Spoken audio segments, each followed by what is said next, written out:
All right, so picture this. You're arriving at the airport, ticket in hand, bag ready to go, only to be told, sorry, the system's down, you can't check in. That's absolutely archaic. But it's what just happened last week across Europe when a cyber attack crippled airport check-in systems. So let's break down what happened, why it matters, and most importantly, what our IT team should learn from it.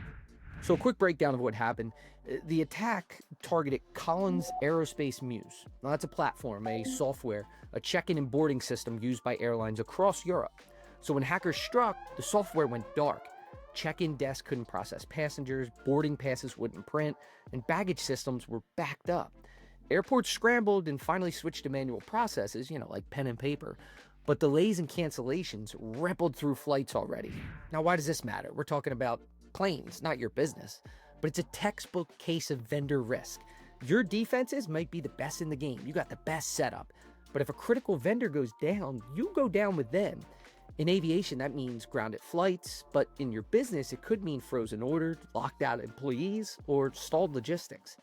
It's like if you're driving a brand new car with the latest safety features, but the only gas station on the road is shut down.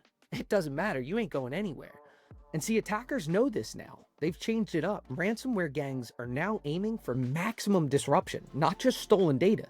See, by paralyzing high-value infrastructure, they're forcing companies to pay or suffer public chaos, which sometimes can be way worse. So how can we avoid being grounded by our own vendor's outage? Well, here's 3 actions we should take today. The first is map critical vendor dependencies. So we need to know which third-party platforms keep our businesses running. We need to create a list, call them single points of failure.